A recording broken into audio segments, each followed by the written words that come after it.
One of the most important things for our mental well-being is our sleep hygiene. And I will tell you, I have seen countless people who are struggling with anxiety and depression, and that seems to be associated with sleeping problems. And so the question that I get a lot is, well, how do I manage my sleep? And people will say that they have a hard time falling asleep at night or a hard time staying asleep. So let me go through some quick tips for good sleep hygiene. First, I would tell you, you need to get some activity during the day, some kind of physical exercise earlier in the day, not close to when you are going to bed. As you get closer to the time that you go to bed, you want to stop any exercise. You want to minimize your caffeine intake.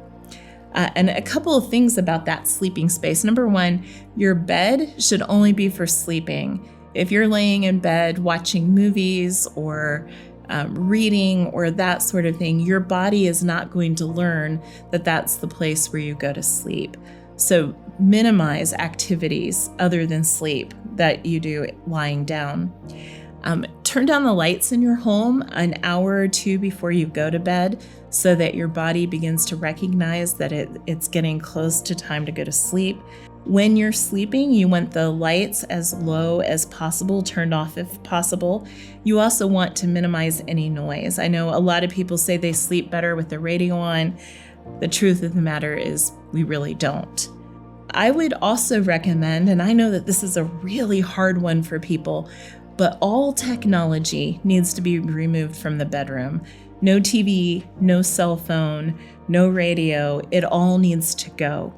The TV and your cell phone are particularly problematic because they emit light, and your body regulates sleep by paying attention to the amount of light in the environment. If you go to bed and you find yourself really struggling to fall asleep, I would tell you, please don't worry if you can't fall asleep. If you begin to worry about it and you begin to worry about how tired you will be the next day, you will keep yourself up longer. Trust that your body will get the sleep that your body needs. I would also tell you that if you can't sleep, do not lay in bed longer than 20 minutes without falling asleep. And so if you're laying there and you're struggling and your mind is racing, get up and do something very quiet in as much darkness as possible. I always tell people, find the most boring book in your house and try to read that. And then when you start to get really sleepy, get back in bed. Finally, and this may be the hardest for some of you, it is essential that you go to bed at consistent times.